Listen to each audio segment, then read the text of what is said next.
ಎಲ್ಲರಿಗೂ ನಮಸ್ಕಾರ. Welcome back to my channel. ನಾನು ಗಾಯತ್ರಿ. ಇವತ್ತು ನಾನು ಕಡಲೆಬೇಳೆ ಚಟ್ನಿ ಮಾಡೋಣ ಅಂದ್ಕೊಂಡಿದ್ದೀನಿ. ತುಂಬಾ ಚೆನ್ನಾಗಿರುತ್ತೆ ಕಡಲೆಬೇಳೆ ಚಟ್ನಿ ಮಾಡಿದ್ರೆ. ನೀವು ಚಪಾತಿಗೆ, ರೊಟ್ಟಿಗೆ, ದೋಸೆಗೆ, ಅಕ್ಕಿ ರೊಟ್ಟಿಗೆ ಎಲ್ಲ ತಿನ್ಬೋದು. ಅಷ್ಟು ಚೆನ್ನಾಗಿರುತ್ತೆ. ಮುದ್ದೆಗೂ ತಿನ್ಬೋದು. ಅನ್ನಕ್ಕೆ ತುಪ್ಪ ಹಾಕ್ಕೊಂಡು ತಿಂದ್ರಂತೂ ತುಂಬಾ ರುಚಿಯಾಗಿರುತ್ತೆ. ನೀವು ಟ್ರೈ ಮಾಡಿ ಫ್ರೆಂಡ್ಸ್. ನಾನು ಹೇಗೆ ಮಾಡಿದ್ದೀನಿ ಅಂತ ಕಮೆಂಟ್ ಹಾಕಿ. ಚಟ್ನಿ ನಾವು ತಿನ್ನಲ್ಲ ಅಂತ ಅನ್ನೋರು ಈ ರೀತಿ ನೀವು ಮಾಡಿಕೊಡಿ, ತುಂಬಾ ಇಷ್ಟಪಟ್ಟು ತಿಂತಾರೆ. ಅಷ್ಟು ತುಂಬ ರುಚಿಯಾಗಿರುತ್ತೆ ಈ ಚಟ್ನಿ. ಬನ್ನಿ ನೋಡೋಣ ಅದಕ್ಕೇನೇನು ಇಂಗ್ರೀಡಿಯೆಂಟ್ಸು ಕಡಲೆಬೇಳೆ ಚಟ್ನಿಗೆ ಅಂತ ನೋಡೋಣ ಬನ್ನಿ. ಬ್ಯಾಡಗಿ ಮೆಣಸಿನ್ಕಾಯಿ ತೊಗೊಂಡಿದ್ದೀನಿ, ಹುಣಸೆಹಣ್ಣು, ಜೀರಿಗೆ, ಮೆಣಸು 1 ಸ್ಪೂನು, ಜೀರಿಗೆ 1 ಸ್ಪೂನು, ಕಡಲೆಬೇಳೆ, ಕೊತ್ತಂಬರಿ ಸೊಪ್ಪು, ಕರ್ಬೇವಿನ ಸೊಪ್ಪು, ಬೆಳ್ಳುಳ್ಳಿ ತೊಗೊಂಡಿದ್ದೀನಿ. ಇನ್ನೂ ಖಾರ ಬೇಕು ಅನ್ನೋರು ಬೇಕಿದ್ರೆ ನೀವು ಗುಂಟೂರು ಮೆಣಸಿನ್ಕಾಯಿನೂ ಹಾಕ್ಕೊಳ್ಬೋದು. ನಿಮಗೆ ಖಾರ ಎಷ್ಟು ಬೇಕೋ ಅಷ್ಟು ಹಾಕ್ಕೊಳ್ಳಿ. ಫಸ್ಟು ನಾವು ಸ್ಟವ್ ಹಚ್ಕೊಂಡು ಬಾಣಲಿಯಲ್ಲಿ ನಾವು ಬೆಳ್ಳುಳ್ಳಿನ ಫ್ರೈ ಮಾಡ್ಕೊಳ್ಳೋಣ. ಡ್ರೈ ಫ್ರೈಯೇ ಮಾಡಬೇಕು, ಎಣ್ಣೆ ಹಾಕಬಾರ್ದು. ಈಗ ಕರ್ಬೇವಿನ ಸೊಪ್ಪು ಹಾಕಿ ಅದನ್ನು ಫ್ರೈ ಮಾಡ್ಕೊಳ್ತಾ ಇದ್ದೀನಿ. ಚೆನ್ನಾಗಿ ಫ್ರೈ ಮಾಡಿದ್ದಾದಮೇಲೆ ಇದು ಸಪ್ರೇಟ್ ತೊಗೊಂಬಿಡೋಣ.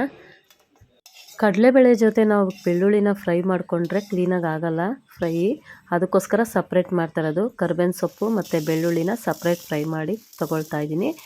ತೊಗೊಂಡಿದ್ದಾದಮೇಲೆ ಈಗ ಕಡಲೆಬೇಳೆ ಹಾಕ್ಕೊಳ್ತಾ ಇದ್ದೀನಿ. ಕಡಲೆಬೇಳೆ ಕೆಂಪಾಳ ಉರಿಬೇಕು, ನಾವು ಕೆಂಪುಗಾಗೋವರೆಗೂ ಉರಿಬೇಕು, ಸೀಸ್ಬಾರ್ದು, ತಳ ಹಿಡಿದ್ಬಿಡುತ್ತೆ. ನೋಡಿಕೊಂಡು ನೀವು ಫ್ರೈ ಮಾಡ್ಕೊಳ್ಬೇಕು. ಸೀದೋಗ್ಬಿಟ್ರೆ ಅದ್ರ ಟೇಸ್ಟೇ ಬೇರೆ ಇರುತ್ತೆ. ಅದಕ್ಕೆ ಹುಷಾರಾಗಿ ನೋಡಿಕೊಂಡು ಫ್ರೈ ಮಾಡ್ಕೊಳ್ಳಿ. ನೋಡಿ, ಕಡಲೆಬೇಳೆ ಘಮ ಬರೋವರೆಗೂ ನಾವು ಹುರ್ಕೊಂಡಿದ್ದೀವಿ. ಈಗ ಜೀರಿಗೆ ಮೆಣಸು ಹಾಕ್ಕೊಂಡು ಫ್ರೈ ಮಾಡ್ಕೊಳ್ತಾ ಇದ್ದೀವಿ. 1 ಸ್ಪೂನ್ ಜೀರಿಗೆ ತೊಗೊಂಡಿದ್ದೀನಿ, 1 ಸ್ಪೂನ್ ಮೆಣಸು ತೊಗೊಂಡಿದ್ದೀನಿ. ಇದನ್ನು ಹಾಕ್ಕೊಂಡು ಫ್ರೈ ಮಾಡ್ಕೊಳ್ತಾ ಇದ್ದೀನಿ. ನಂತರ ನಾನು ಬ್ಯಾಡಗಿ ಮೆಣಸಿನ್ಕಾಯಿ ಹಾಕ್ಕೊಳ್ತಾ ಇದ್ದೀನಿ. ಬ್ಯಾಡಗಿ ಮೆಣಸಿನ್ಕಾಯಿ ಹಾಕ್ಕೊಂಡು ಫ್ರೈ ಮಾಡ್ಕೊಳ್ತಾ ಇದ್ದೀನಿ. ಬ್ಯಾಡಗಿ ಮೆಣಸಿನ್ಕಾಯಿ ಫ್ರೈ ಮಾಡ್ಕೊಂಡಿದ್ದಾದಮೇಲೆ ಹುಣಸೆಹಣ್ಣು ಹಾಕ್ಕೊಂಡು ಫ್ರೈ ಮಾಡ್ಕೊಳ್ತಾ ಇದ್ದೀನಿ. ನಿಮಗೆ ಖಾರ ಇನ್ನೂ ಜಾಸ್ತಿ ಬೇಕು ಅನ್ನೋರು ಗುಂಟೂರು ಮೆಣಸಿನ್ಕಾಯಿ ಹಾಕ್ಕೊಂಡು ಫ್ರೈ ಮಾಡ್ಕೊಳ್ಳಿ. ಈಗ ಕೊತ್ತಂಬರಿ ಸೊಪ್ಪು ಹಾಕ್ಕೊಂಡು ಅದನ್ನು ಹುರ್ಕೊಳ್ತಾ ಇದ್ದೀನಿ. ಕೊತ್ತಂಬರಿ ಸೊಪ್ಪು ನೀವು ಸ್ಟವ್ ಮೇಲೆ ಸುಟ್ಕೊಂಡು ಮಾಡಿದ್ರೂ ಇನ್ನೂ ತುಂಬ ಚೆನ್ನಾಗಿರುತ್ತೆ ರುಚಿ.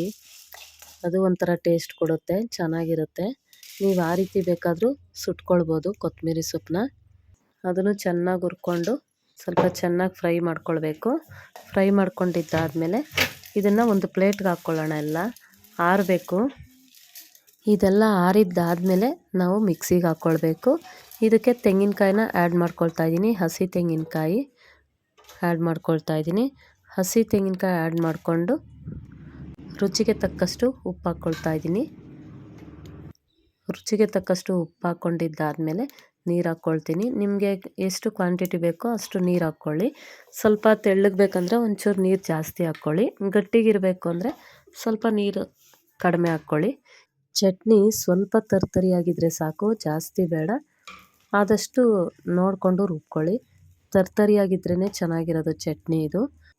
ನೀವು ಈ ರೀತಿ ಮಾಡಿ ಫ್ರೆಂಡ್ಸ್, ಮನೇಲಿರೋರೆಲ್ಲ ತುಂಬಾ ಇಷ್ಟಪಟ್ಟು ತಿಂತಾರೆ ಈ ಚಟ್ನಿನ. ಈಗ ಚಟ್ನಿ ರುಬ್ಕೊಂಡಿದ್ದಾಗಿದೆ. ಈಗ ಇದಕ್ಕೆ ಒಗ್ಗರಣೆ ಮಾಡ್ಕೊಳ್ಳೋಣ. ಇವಾಗ ಸ್ಟವ್ ಹಚ್ಕೊಂಡು ಚಿಕ್ಕ ಬಾಣಲಿ ಇಟ್ಟಿದ್ದೀನಿ. ಚಿಕ್ಕ ಬಾಣಲಿ ಇಟ್ಕೊಂಡು ಎಣ್ಣೆ ಹಾಕ್ಕೊಳ್ತಾ ಇದ್ದೀನಿ. ಹೀಗೆ ಎಣ್ಣೆ ಹಾಕ್ಕೊಳ್ತಾ ಇದ್ದೀನಿ ಒಗ್ಗರಣೆಗೆ.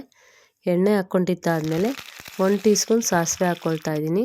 1 ಟೀ ಸ್ಪೂನ್ ಸಾಸಿವೆ ಹಾಕ್ಕೊಂಡಿದ್ದಾದಮೇಲೆ ಕರ್ಬೇವಿನ ಸೊಪ್ಪು ಹಾಕ್ಕೊಳ್ತಾ ಇದ್ದೀನಿ.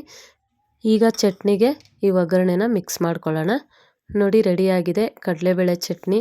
ತುಂಬ ಚೆನ್ನಾಗಿರುತ್ತೆ ಕಡಲೆಬೇಳೆ ಚಟ್ನಿ ರೆಡಿಯಾಗಿದೆ. ನೀವು ಟ್ರೈ ಮಾಡಿ ಫ್ರೆಂಡ್ಸ್. ನಾನು ಹೇಗೆ ಮಾಡಿದ್ದೀನಿ ಅಂತ ಕಮೆಂಟ್ ಹಾಕಿ.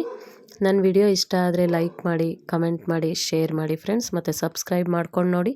ನೀವು ಸಬ್ಸ್ಕ್ರೈಬ್ ಮಾಡ್ಕೊಂಡು ನೋಡಿದ್ರೆ ನಾನು ಯಾವುದೇ ಒಂದು ವಿಡಿಯೋ ಹಾಕಿದ್ರು ಫಸ್ಟ್ ನೋಟಿಫಿಕೇಷನ್ ನಿಮಗೆ ಬರುತ್ತೆ.